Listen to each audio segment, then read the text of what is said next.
Assalamualaikum dan salam sejahtera. Saya Yoyo Ain Laina Baharudin dalam Dunia 11 Pagi. Angka kematian akibat gempa bumi di Pulau Utama Jawa di Indonesia meningkat kepada 268 orang. Ketua Agensi Mitigasi Bencana Nasional Indonesia BNPB Surhayanto berkata sekurang-kurangnya 151 orang masih hilang, manakala lebih 1,000 lagi cedera. Ketua Agensi Penyelamat Nasional Indonesia Bazanas Henry Alfiandi pula memaklumkan kebanyakan mangsa terkorban adalah kanak-kanak yang sedang belajar di sekolah ketika kejadian berlaku. Sebahagian daripada mereka yang maut adalah pelajar di sekolah pondok, manakala yang lain terbunuh di rumah disebabkan bumbung dan dinding runtuh. Vaksin cacar MVABN didapati mempunyai kadar keberkesanan kira-kira 78% untuk mencegah cacar monyet. Demikian menurut Agensi Keselamatan Kesihatan Britain. Analisis terbaharunya untuk vaksin itu menawarkan perlindungan dengan hanya satu dos. Pengarah Perkhidmatan Kesihatan Kebangsaan NHS Britain bagi vaksinasi dan saringan Steve Russell memaklumkan lebih 55,000 dos vaksin telah diberikan di England. Sehingga kini negara itu mengesahkan sebanyak 3,570 kes jangkitan cacar monyet.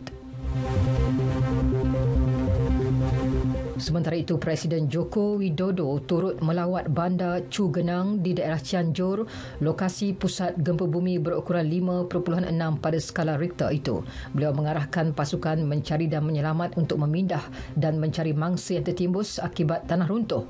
Presiden Indonesia itu turut berikrar membantu daerah berkenaan untuk membina semula infrastruktur, di samping memperuntukkan maksimum RM50 juta kepada setiap seorang penduduk terjejas untuk membaiki kediaman mereka yang rosak. Iran mula mengeluarkan uranium yang diperkaya hingga 60% di loji nuklear Fordo. Laporan agensi berita ISNA menyebut perkembangan itu disahkan oleh Ketua Pertubuhan Tenaga Atom Iran, Muhammad Eslami. Tindakan itu sebagai tindak balas terhadap penerimaan Badan Pemerhati Nuklear PBB minggu lalu.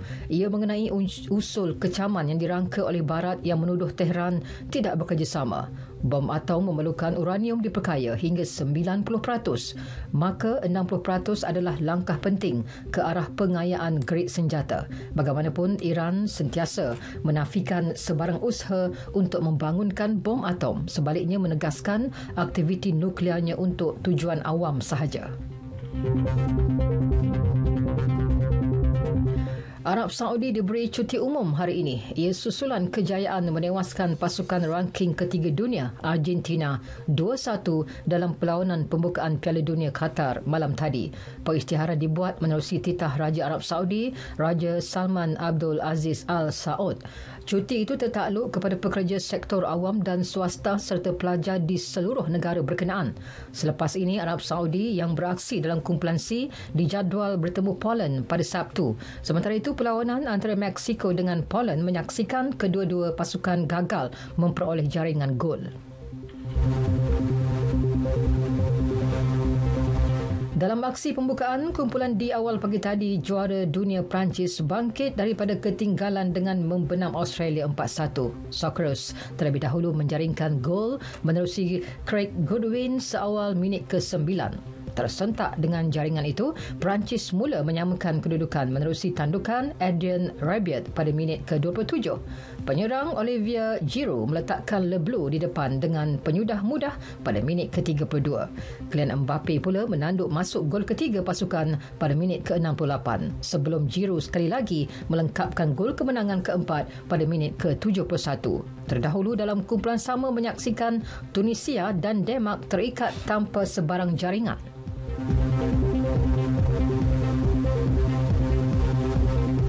Aksi pembukaan kumpulan E hari ini akan menyaksikan pertembungan antara Jerman dengan Jepun pada pukul 9 malam. Sementara kumpulan F, Maghribi dijadualkan bertemu Croatia pada pukul 6 petang.